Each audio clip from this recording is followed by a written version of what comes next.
Европа во 30-тите години на 20-тиот век. Фашистичките режими во Германија и во Италија се погласно започнуваат да дуваат во војните труби.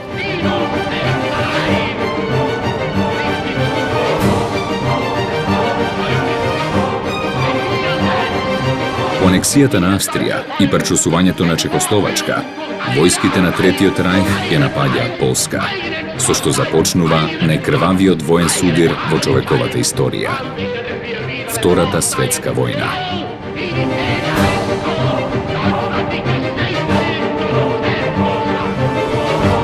Првите 2 години од војувањето биле обележани со триумфи на силите на оската. Една по една капитулирале европските држави – Норвешка, Данска, Холандија, Белгија, Франција.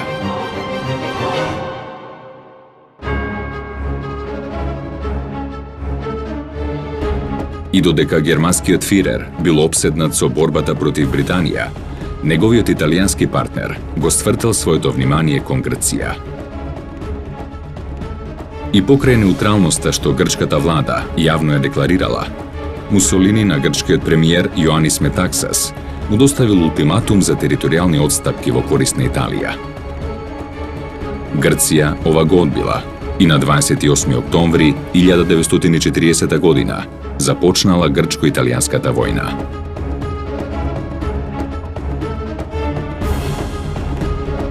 Двете неуспешни италијански офанзиви по линијата на фронтот, кој се протегал од планината Грамос до брегот на Јадранско море, овозможиле грчката армија да започне контраофанзива и да навлезе на територијата на италијанскиот протекторат Албанија. Војната неспособност на Италија на 25 март 1941 довела до грчка победа, но само за кратко време. На 6 април Хитлерова Германија му пришла на помош на својот италијански сојузник и започнал истовремен напад врз Југославија и врз Грција. За помалку од 1 месец била окупирана целата континентална Грција, а до крајот на мај и островот Крит.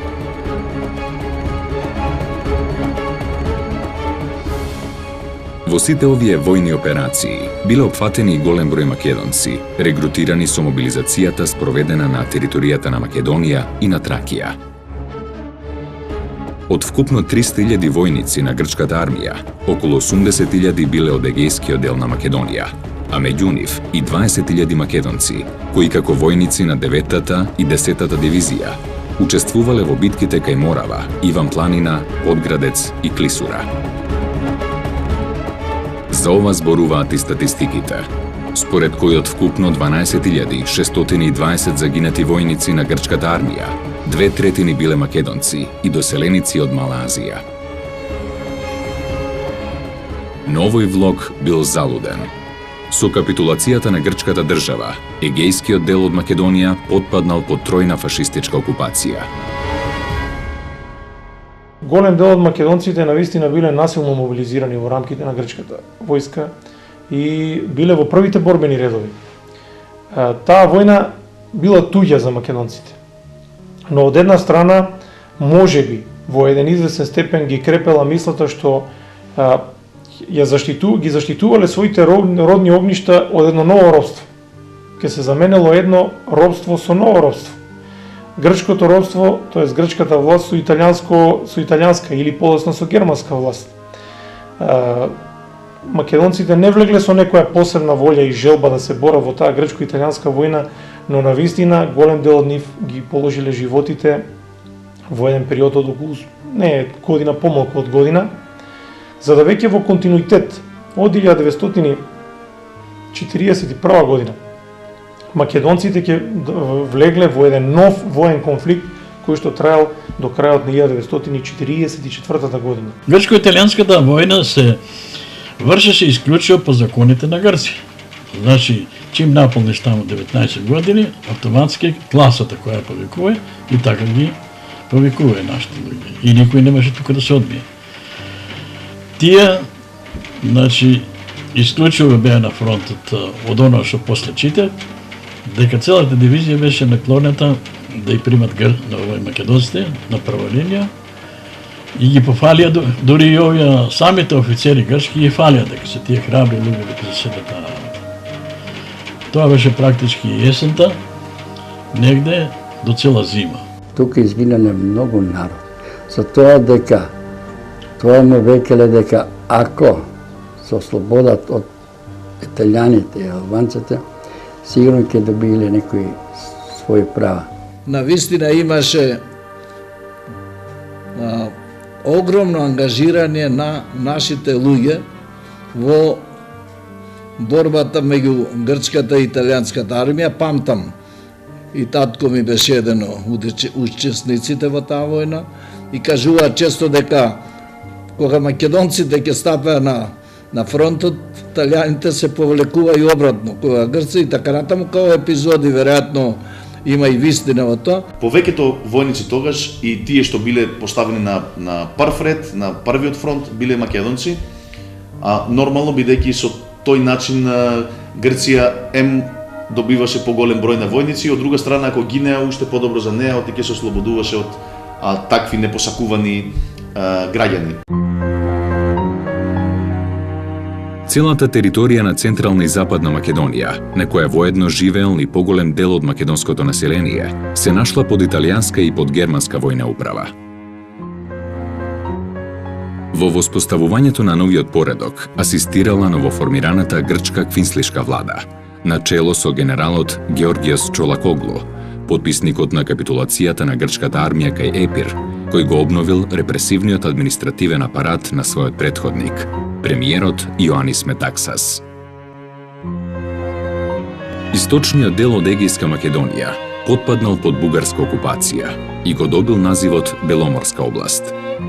Во него била воспоставена бугарска административна, војна и политичка власт, која веднаш презела низа мерки за асимилирање на македонското население и за трајно анектирање на оваа територија. Во духот на таквата политика, на 5 јуни 1942 година бил донесен посебен закон со кој сите македонци од Беломорската област станале бугарски државјани. Развојот на настаните во Европа и почетокот на Втората светска војна за македонскиот народ беше нова несреќа. Не само несреќа како војна, него несреќа како услов во кој земјите кои што ја има, да кажеме, условно добиено Македонија, настојува низ мерки на колонизација, низ мерки на денационализација, низ мерки на одземање или неодобрување на националните и човечките права на македонскиот народ во составот на земјите во кои припадна, натаму да ја декомпонираат Македонија како национална заедница на македонскиот народ и македонската територија како основа за основање на македонската држава. Егејска Македонија во периодот 1941-1944 година се наоѓала во едни специфични војно-политички услови. Таа доживеала тројна поделба. Западниот дел од Егејска Македонија се нашол под италијанска окупација. Централниот дел од Егејска Македонија, кој што германците го сметале како стратегиски важен дел поради Варданската долина и поради рудните ресурси, влегол под германска окупација и тука германците се обиделе да формираат и една грчка квиснишка држава. Источниот дел од Егејска Македонија, Драмско, Каолско, Серецко, бил под бугарска окупација. Населението беше во многу тешка ситуација. Во тие територии кои беа под окупација на бугарите, човек мораше да се пиши бугарин за да добие храна или помош од бугарската војска. Дори имаме случаи во Солун се пишуваат моменти кога дури и грци се пишале бугари за да добијат храна. Значи ситуацијата била изузетно тешка. Малку полесно била во таа територија која била под италијанска окупација, таму и татко ми имам директни сведоштва за тоа. Меѓутоа ситуацијата е изузетно тешка, малку храна, голем глад, репресии од од грчките жандармери.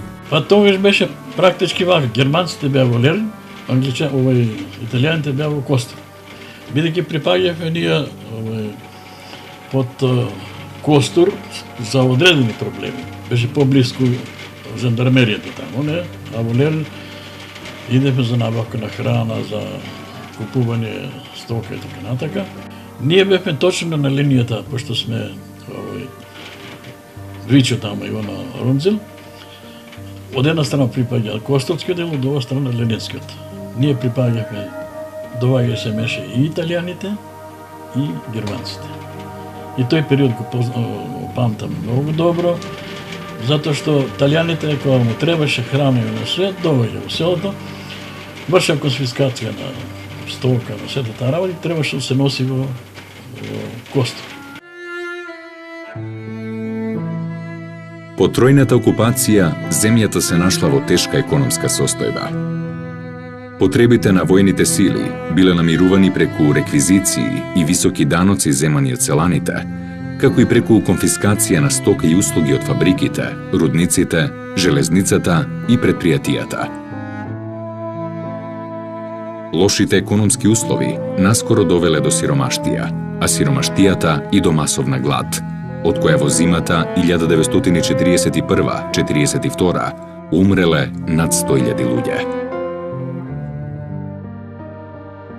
Незадоволството од новиот административен апарат довело до појава на организиран отпор, односно до формирање на Национално-слободителниот фронт на Грција, ЕАМ, и неговото вооружено крило, Грчката национално-слободителна армија, ЕЛАС.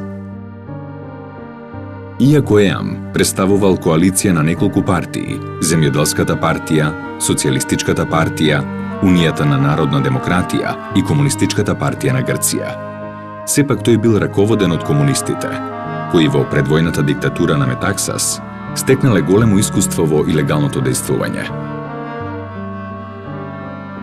Со оглед на тоа што Комунистичката партија била единствената политичка сила во Грција што јавно го признавала македонскиот идентитет и национални права, низината антифашистичка активност привлекла и голем број македонци, пред се во редовите на ЕАМ, но и во другите организации формирани од страна на КПГ, Федерацијата на комунистичката младина на Грција, ОКНЕ, Националната сегрчка организација на младината, ЕПОН, и Организацијата Национална солидарност ЕА. Во својата намера да создаде широк антифашистички фронт, во кој би влегле сите слоеви на населението, без оглед на нивната етничка, класна и политичка припадност, КПГ-ЕАМ во одредени моменти ќе се доведе во ситуација да соработува со своите политички соперници, што имале антифашистичка, но не и демократска ориентација. Вакви биле војните организации Национален републикански грчки сојуз, ЕДЕС, и Национално социјално слободување, ЕККА. Решавачка улога во односите на овие две политички испротивставени линии на отпорот имала Велика Британија, која, тргнувајќи од своите стратегиски интереси на Медитеранот, директно се вмешала во внатрешните работи во Грција. Поддржувајќи го ЕДЕС и успевајќи да оствари соработка помеѓу него и ЕЛАС во борбата против фашизмот, Велика Британија го ставила под контрола грчкото движење на отпорот, со што создала поволен политички терен за обнова на монархијата во земјата по ослободувањето. Политиката на Велика Британија, како што реков и претходно, е статус кво. Значи, тие воопшто не се замараат со македонското прашање, за нив македонското прашање е прашање кое што со на состојба која што е создадена по Букурешкиот и по Версајскиот мировен договор од 12, 18, 19 година веќе е решено, Македонија е поделена, тие делови треба да се останат во рамките на државите во кои што се наоѓаат. По 6 априлскиот напад и побегањето на југословенската влада на кралската југословенска влада прво во Каиро, а потоа во Лондон, каде што најдо уточиште прибежиште сите кралски влади кои што држави од кои што беа нападнати од германците и од Италија. Тие таму едноставно таа кралска југословенска влада и сите други влади ги одржува односите како да не се наоѓаат во војна. Едноставно, сите има меѓусебни амбасадори, распределени во односните влади, кои што си функционира сосема нормално. Во една таква ситуација, во крајот 1941 година, Велика Британија поведе иницијатива да дојде до склучување на унија меѓу Грција и Југославија, со цел по војната кон таа унија да се приклучат и Бугарија, да се приклучи и Албанија, да се приклучи и Романија, Турција, по другите држави на Балканот. Значи, идејата беше многу едноставна. Во тие документи кои што се постојат, нема никакво споменување за Македонија, ниту како држава, ниту како единица која што би била дел од оно за што се разговарало. Меѓутоа, општиот печаток што го дава и капитанот Еванс, кој што престојувал на територијата во Егејска Македонија, значи во делот на Македонија во рамките на Грција во еден период од една година, во своите извештаи, а бил брифиран дека ќе го спуштаат на територија каде што живеат само грци, во својот извештај кој го доставил до своите претпоставени во декември месец 1944 година, еден извештај кој што ги шокирал пред се британските политичари, затоа што во тој извештај Еванс сосема отворено пишува каква е состојбата во тој дел на Македонија, дека грците се тие кои што се странци, дека таму живее македонско население и тоа население кое што е таму староседелско население, дека грците се чувствуваат како странци и дека народот тој патриотизам го носел со себе со генерации. Во подготовките за оружен отпор, КПГ започнала да ги обновува старите и да формира нови илегални групи. Во текот на 1941 година биле обновени партиските организации во сите македонски градови и биле формирани околиски комитети на КПГ во Костурско, Кожанско, Леринско, Солунско, Воденско, Кукушко, Катеринско, Драмско, Серско и Негрицко. Нивната прва задача била собирање и криење на оружјето останато по грчко-италијанската војна, чиј што фронт се протегал во егејскиот дел на Македонија. Големо значење во организирањето на народно-ослободителното движење имало ослободувањето на 27-те комунистички раководители од затворот Акронавплија на 29 јуни 1941 година. Меѓу нив били и македонските комунисти Андреја Чипов, Лазо Трповски, Ташко Караджа, Русалим Харизанов, Лазо Дамовски и други. Неколку дена подоцна, на 6-тиот пленум на КПГ, македонецот Андреја Чипов бил назначен за секретар на новоформираниот Централен комитет на КПГ. Благодарение на Втората светска војна, во Македонија дојдоа некако поубави времиња во тој дел на Македонија. А што беше тоа? Тоа беше дека додека траеше Втората светска војна, додека беа германците таму, италијаните, бугарите, постоеше една желба, борбата против нив, отпорот во Грција против нив, дека и за македонците ќе биде подобро. Ако се истерат окупаторот, дека ние ќе имаме уште тогаш беше ветено некакви права. Па уште од тогаш беа формирани некои наши македонски организации на жените и така натаму. И полека почна да се формира единици македонци, значи кои се бора против окупаторот, но истовремено мислеа и на ослободувањето, односно на добивањето на правата. Единствена политичка партија во грчкото политичко милје, која што го признавала македонското прашање, и како државно и како национално, била Комунистичката партија на Грција. Грчките партиски комунистички функционери насекаде го истакнувале правото на македонците од Егејска Македонија на самоопределување до отцепување. Дури првобитно во нивната програма, се до почетокот на 30-тите години, стоела стоел политичкиот лозунг дека македонците имаат право да создадат обединета македонска држава во нејзините етнички и географски граници, кон кои што ќе се приклучила и Егејска Македонија. Δεν θα ήθελα να κάνω κριτική στην πολιτική του Κουκουέ, τη γνωρίζω βέβαια, όπως ξέρετε ήταν υπέρ της ανεξάρτητης Μακεδονίας. Εκείνο που θα πρέπει να λέμε ίσως είναι ότι η πολιτική των κομμουνιστικών κομμάτων καθοριζόταν όχι από την Ελλάδα, αλλά από τη Ρωσία, από τη Σοβιετική Ένωση. Δεν μπορώ να πω σε λεπτομέρειες, αλλά είναι σαφές ότι είναι άλλο πράγμα η πολιτική να καθορίζεται από την Αθήνα και άλλο να καθορίζεται από τη Μόσχα. When we are talking about Macedonians joining the Democratic Army of Greece, the communist movement in Greece during the resistance against the Germans and afterwards during the civil war, when we are talking about Macedonians joining this movement, one should first clear a misunderstanding, which is a very big misunderstanding.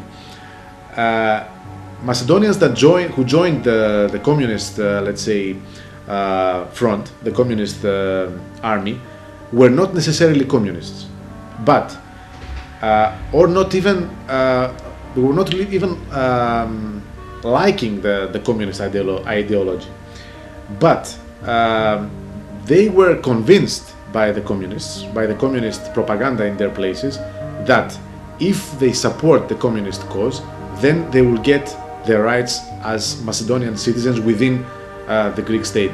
They will get their language, they will get their ethnic dignity, they will have their schools, they will have their institutions, they will have everything. So the Communist Party in Greece back then was promising them rights, was promising them that they will be proud to feel Macedonians and to say this in public.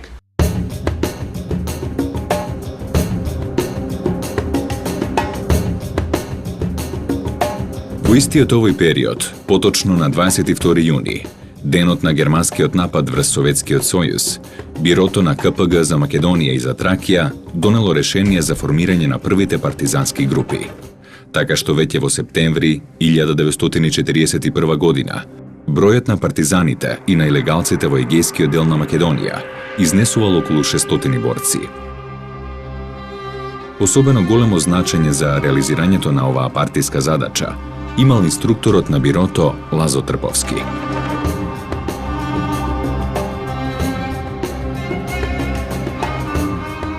Во септември партизанските групи ја започнале својата оружена активност, напаѓајќи ги жандармериските станици во селата Монух и Грамадна, а ја извели и првата саботажна акција, кревајќи го во воздух мостот кај селото Аканџали. На 28 септември истовремено били извршени два напади врз полициски станици во Драмско, оружена акција што историјата ќе ја запамети како Драмско востание. Востанието, за жал, траело само еден ден. Утредента било задушено од страна на бугарските војни сили, кои веднаш презеле низа репресивни мерки врз населението од Драмско, Серско, Демирхисарско, Ксантиско и Кавала. Се смета дека само во градот Драма и околината биле малтретирани околу 3000 лица, мажи, жени и деца. Уште во 1941 година било кренато едно така наречено Драмско востание, кое што било организирано заедно од македонци и грци симпатизери на Комунистичката партија на Грција, кои што се кренале против бугарската окупација и во еден краток временски период ослободиле неколку населени места во Драмско. Бугарската власт жестоко се пресметала со востаниците и поради големиот број на жртви кои што биле дадени во текот на тие востанички борби, неколку се смета дека според некои статистички податоци бугарската војска и полиција ликвидирала околу 3 до 4000 востаници, тоа одекнало и во западните медиуми, се пишувало дури и во Велика Британија, во Соединетите Американски држави за навистина суровите репресалии што бугарската војска ги презела против востаниците. Но ете, тоа е еден прв обид за македонско-грчко заедничко дејствување. Драмското востание, не знам многу од таа работа, меѓутоа тоа што се правеше во Кост револер, ние помагавме да си го практички што побрзо да убиеме геноцидот. И тука е проблем што ние македонците не создадавме оно единство да видиме што треба да правиме во овој момент. Оти практички тоа беше судбоносен момент. На територијата на Егејска Македонија по доаѓањето на бугарската војска 1941 година веднаш беа формирани чети или контрачети, како ги нарекуваат нашите партизани, под името Охрана. Значи, тие бугарите воглавно манипулирале со чувството на секој македонец, со жалбата на секој македонец да има независна држава. И тие им рекле, еве ви оружје, сега ќе се борите против грците и ние кој ги заврши Втората светска војна, ние со германците ќе ви дадеме независна држава. Така да многу македонци се разбира се излажија и учествуваа во тие одреди на охрана или контрачети, како ви вика. Тоа е братоубиството како се врши.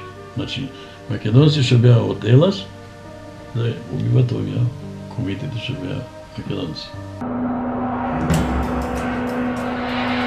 Зголемената активност на движењето на отпорот предизвикала реакција кај окупацијските власти и во германската и во италијанската окупацијска зона. Зачестиле масовните затворања, малтретирање на населението, стрелања.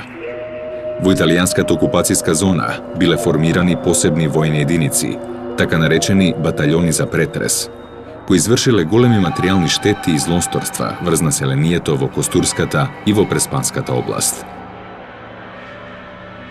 Во октомври 1941 година германските окупацијски власти извршиле жестоки напади врз одделни села во Кајларско, Нигрицко, Кукушко и Леринско.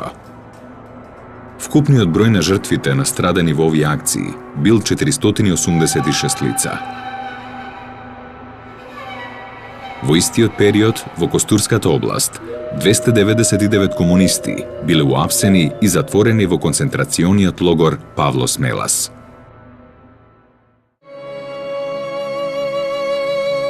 За да се заштити населението од понатамошна репресија, но и да се сочува се уште кревкото движење на отпорот, во зимата 1941-42 година настапило расформирање на постојните партизански групи и затишје на оружениот отпор.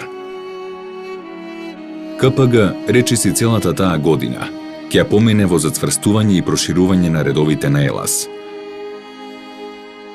А во следната, 1943 година, оружениот отпор во Грција повторно пламнал и го достигнал својот полн интензитет.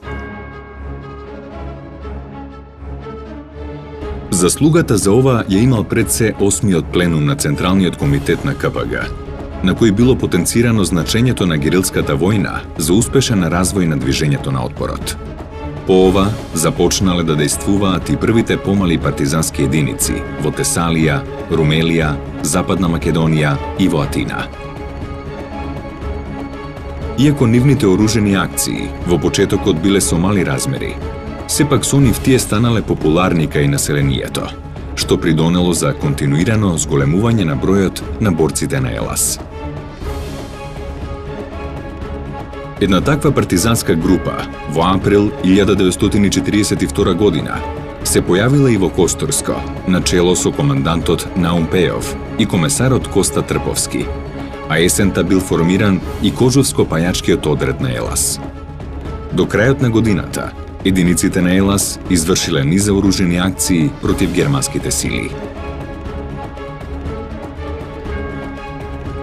Истовремено, по иницијатива на македонските комунисти, предводени од Вангел Ајановски Оче, во Воден била формирана и македонската антифашистичка организација МАО, која постигнала големи успеси во борбата против бугарската пропаганда, презела низа акции против германските војни сили, учествувала во голем број антифашистички манифестации, а придонела и голем број млади луѓе да стапат во редовите на Елас. Но и покрај постигнатите резултати, во октомври 1943 година, МАО била расформирана врз основа на одлука на Окружниот комитет на КПГ за Воденско, со образложение дека ги демотивира и ги попречува локалните грчки комунисти да се вклучат во антифашистичката борба. Во Егејскиот дел на Македонија, поради конфигурацијата на теренот, особено во тој северозападен дел и северен дел, поради планинските масиви, имало добри услови за герилска партизанска војна. Токму на овој дел се создали и голем број на партизански вооружени единици, како што реков, и со самостоен воен кадар, со самостоен команден кадар. Тука треба да ги споменеме секако Лазо Трповски, понатаму во текот на војната Илија Димовски Гоце, Трифун Хаджијанов и некои други воено-политички раководители кои што се нашле на чело на таа борба на македонците во Егејскиот дел на Македонија. До 43-44 година таа борба на македонците била заедничка со грчките комунисти, бидејќи непријателот бил еден заеднички, окупаторите на грчката држава. Но Комунистичката партија на Грција и особено нејзиниот генерален секретар Никос Захаријадис вешто манипулирал со македонското прашање. На македонските воено-политички раководители им било ветено дека по завршувањето на војната ќе им биде дозволено право на самоопределување, дури и отцепување на македонците од Егејска Македонија. Самите да решат за тоа каква судбина ќе има Егејска Македонија. Дали ќе остане во рамките на грчката држава и дали ќе се присоедини кон тогашна Народна република Македонија, односно дали ќе се оди кон интегрално решавање на македонското прашање. Затоа слободно може да се констатира дека масовен бил одзивот на македонци во рамките на овие партизански воени единици. И таа бројка во тој северозападен дел се броела на неколку илјади борци. Со победите на западните сојузници во Северна Африка и на Црвената армија во Сталинградската битка, започнал пресвртот на настаните во Втората светска војна. Ехото на овие антифашистички успеси ќе се почувствува и во Егејскиот дел на Македонија, каде што оружените сили на ЕЛАС, чиј број кон крајот на 1942 година достигнал 6000 борци, започнале да изведуваат организирани напади во Кожанската, Костурската и Леринската област. За ваквите успеси несомнено придонеле и големиот број новоформирани партизански единици, меѓу кои партизанската група во Костурско и неколкуте такви групи во Леринско, кои го представувале јадрото на Леринскиот партизански одред ВИЧ. Во пролета 1943 година, партизаните на ЕЛАС, што действувале на територијата на Егејскиот дел на Македонија, ги постигнале првите поголеми успеси и против италијанската војска, ослободувајќи ги за кратко време градчињата Сјатишта, Хрупишта и Гревена со околните села, а на планините Пинт и Грамос ја создале и првата слободна територија, во која ќе влезе и повторно заземената Гревена. По ова следувала контраофанзива на окупацијските сили и на грчките провладени формации. Судир во кој непријателските војски ќе претрпат големи загуби, но речиси целосно ќе ги уништат селата во чија близина се одвивале битките. Есента 1943 година биле задоволени упорните барања на македонците за создавање сопствени политички и војни институции на борбата. Биле формирани Славјано-македонскиот народно-слободителен фронт СНОФ и партизанскиот одред Лазо Трповски, наречен во чест на тогаш веќе загинатиот македонски револуционер Лазо Трповски. СНОФ за мошне кратко време воспоставил широка организацијска мрежа, вклучувајќи во своите редови околу 5000 македонци во Костурската и речиси двојно повеќе во Леринската област.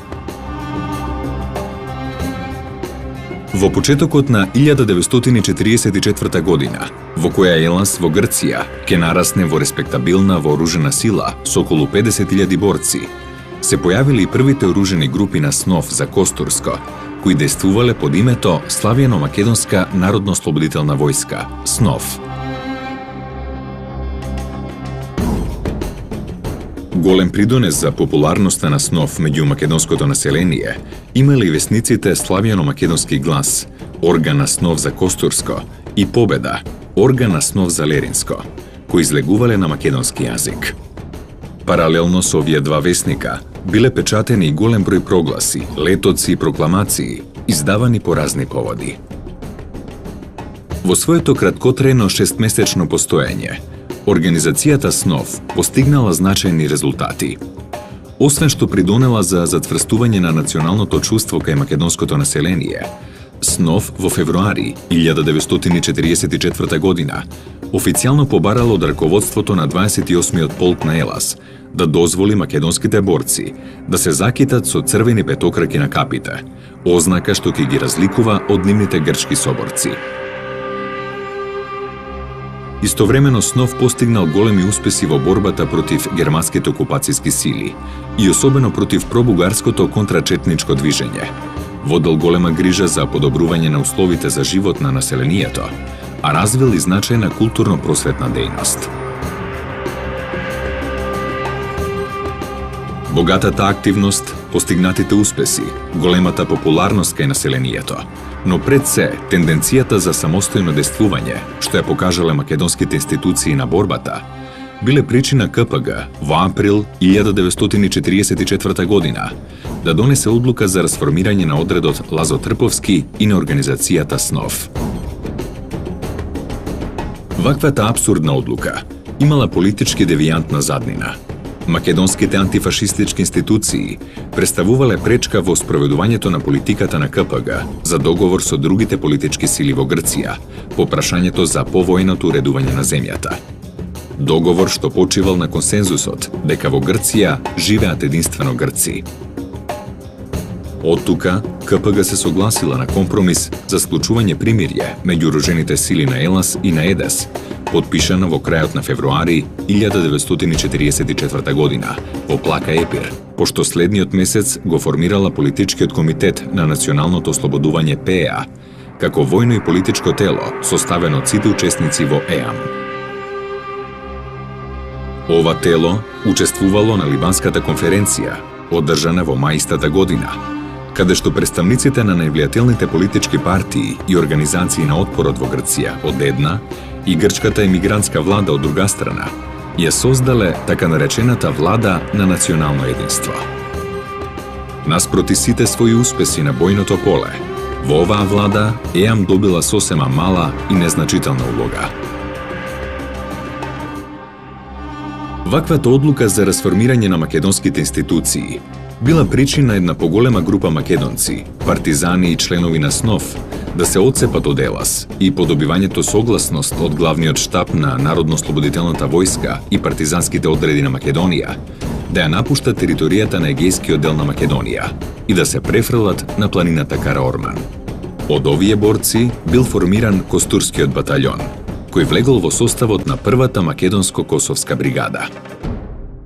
И во периодот во 1941 до 1944 година македонците во егејскиот дел на Македонија беа тие кои што се ставија на страната на отпорот, значи беа дел од единиците на Елас и покрај многобројните пречки кои што беа правени од страна на членовите на ЕАМ и на Елас, на политичкото раководство ЕАМ и на Елас, со цел да не формираат своји партизански единици, сепак тие успеа да се изборат и да формираат и своји партизански единици. Формирањето на СНОВ како политички, но и војниот дел одело на вистина тешко поради тактизирањето на комунистичката партија на Грција со македонското прашање. КПГ и покрај тоа што го признавала постоењето на македонското прашање, сепак и во овој временски период постојано била во контакти и во преговори со грчките десничарски политички кругови за формирање на една коалициона влада на национално единство. И нормално е дека тука залог за таквата коалиција било македонското прашање. Грчките десничарски политички партии барале од комунистичката партија на Грција и од Елас да се откаже од соработката со овој дел од Елас и од ЕАМ, Грчкиот национално-ослободителен фронт. Така и се случило. Во 1944 година Комунистичката партија на Грција ја забранила работата на СНОВ и на Славјано-македонската народно-ослободителна војска. Дури конфликтот што избил помеѓу Македонското национално-ослободително движење и Комунистичката партија на Грција се заканувало да предизвика вооружен судир помеѓу нив. До вчерашните сојузници сега се наоѓале во позиција да започнат војна еден на друг. И за да не дојде до тоа, македонските вооружени партизански единици преминале во Вардарскиот дел на Македонија и се ставиле под команда на тогашниот главен штаб на Народно-ослободителната војска на Македонија, под команда на Михајло Апостолски.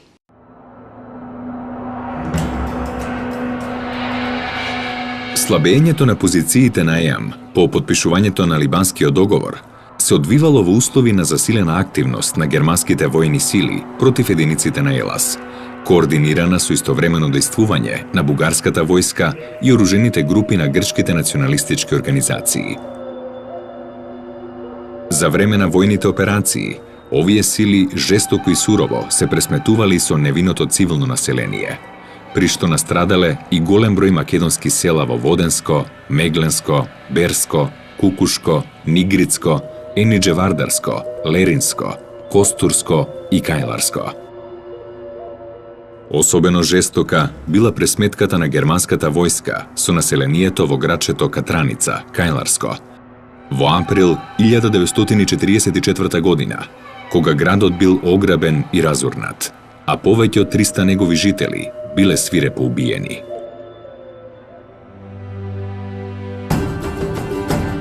Во вакви услови, на 16 јуни на планината Кајмакчалан бил формиран Воденскиот македонски батаљон со речиси 600 македонски борци, но бил расформиран во септември истата година, непосредно по подпишувањето на договорот во италијанскиот град Казерта, со кој ЕЛАС и ЕДЕС биле ставени под команда на грчката коалициона влада и на британската команда. Незадоволни од оваа одлука, борците на Воденскиот батаљон во средината на октомври се префрлиле на територијата на Вардарскиот дел на Македонија, каде што продолжиле да се борат во рамките на првата егејска ударна бригада. Сличен бил патот и на Леринско-Костурскиот македонски батаљон, формиран на 2 август во селото Поздивишта, Костурско. Овој батаљон, кој во чест на Гоце Делчев го добил името Гоце, постигнал големи успеси во понатамошното мобилизирање на македонците во редовите на ЕЛАС. Бројот на неговите борци од 400 во почетокот на октомври се зголемил на 1500. По донесувањето на решението за негово расформирање под оружена закана од другите единици на ЕЛАС, Леринско-Костурскиот батаљон на 12 октомври преминал на територијата на Вардарскиот дел на Македонија и на 22 истиот месец бил реорганизиран во Леринско-Костурска македонска бригада, составена од 2 батаљони. Леринско-Костурската бригада исто така била вклучена во првата егејска ударна бригада, а по незиното расформирање во април следната година, незините борци биле вклучени во редовниот состав на Народно-ослободителната војска на Македонија. Преминувањето на македонските батаљони и на голем дел од македонското политичко и војно раководство во Вардарскиот дел на Македонија довело до формирање на политичката комисија за Егејска Македонија, како политички орган што ќе го раководи движењето на македонците во Грција. Работата на овој орган се одвивала до пролета 1945 година, кога била формирана организацијата Народно-ослободителен фронт, кој ќе продолжи да го раководи национално-ослободителното движење на македонскиот народ во Егејскиот дел на Македонија во годините на граѓанската војна во Грција. Во октомври 1944 година германската војска ја напуштила Грција, со тоа и Егејскиот дел на Македонија.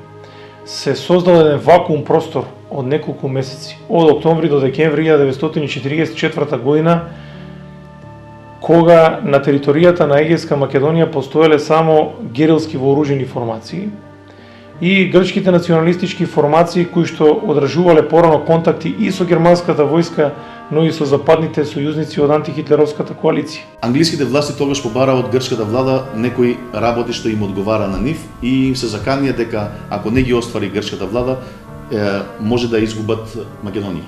Значи делот што денес го има Грција.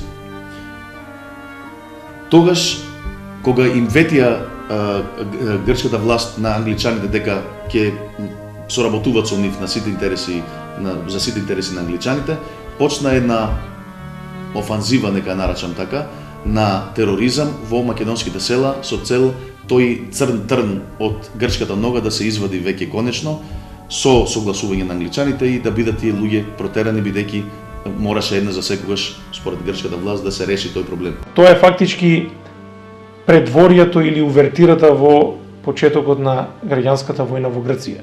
Зошто велам дека и 1945 година Егејска Македонија е во војна? Да, де факто е во војна затоа што разни грчки паравојни формации и англиска војска крстарале низ македонските села во Егејска Македонија и ги прогонувале сите тие македонци кои што до 1944 година се бореле на страна на тоа антифашистичко движење. Многу интересно треба да се спомни дека грчката десница во Втората светска војна учествуваше преку форма на, како тие ги нарекуваат, безбедности баталјони, формирани од германците.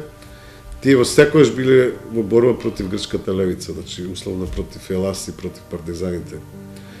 И многу е интересно да се спомни дека во 45-та година по крајот на војната, кога во сите држави во Европа, сите тие кои колаборационисти, кои соработуваа со окупаторот, беа осудени и пикнати во затвор и многу од нив стрелани, во Грција всушност по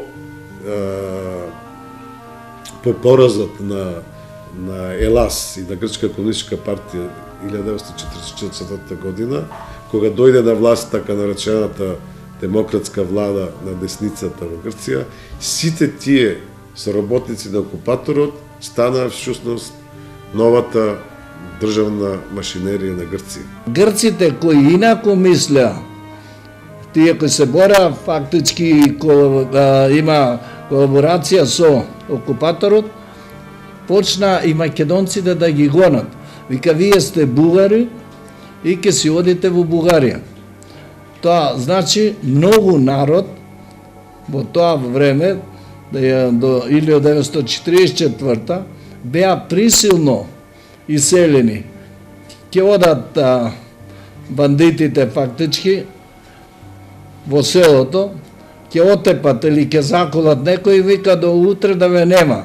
Вие сте бугари, ќе си одите во Бугарија. Тоа го правеа оние грчки единици кои всушност се бореа за враќање на стариот систем во Грција. И почна со разни парадржавни структури, чети, да се напаѓаат села, да се горат, да се силуваат жени, да се убиваат без причина македонци со цел да ги уплашат и да ги, како и голем дел така и беше, да станат и да си одат од грчка територија. Во меѓувреме, во Грција се случиле неколку настани, поразителни за движењето на отпорот, групирано околу КПГ, кои ќе доведат до конечен пораст на силите на ЕАМ и ќе го отворат патот за обновување на монархијата во Грција. Наспроти војните успеси на Елас во конечните борби со германската војска, која забрзано се повлекувала од територијата на Грција, политичката моќ на ЕАМ рапидно опаѓала. Неуспешните преговори на ЕАМ со грчката влада за разоружување на силите на Елас и за формирање на новата национална армија на Грција довеле до судири помеѓу Елас и британските војни сили во декември 1944 година во Атина.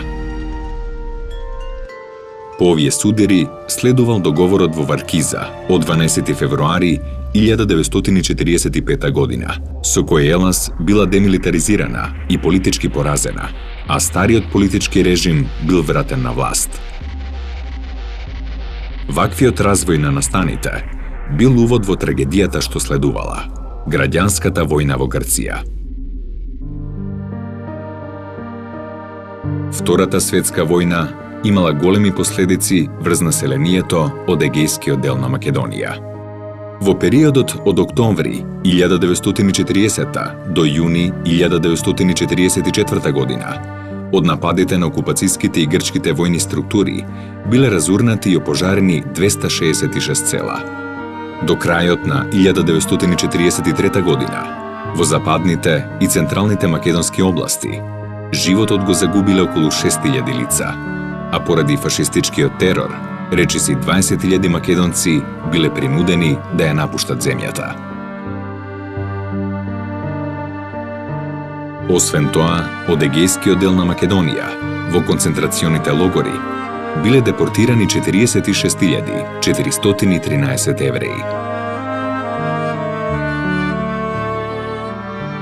Но и покрај големите загуби, македонците од Егејскиот дел на Македонија во рамките на ЕЛАС стекнале и одредени национални придобивки. Македонски организации, македонски оружени единици, македонски печат, македонски културно-уметнички друштва и македонски училишта. Овие македонски институции всушност представувале патоказ за македонскиот народ во престојното искушение – граѓанската војна во Грција.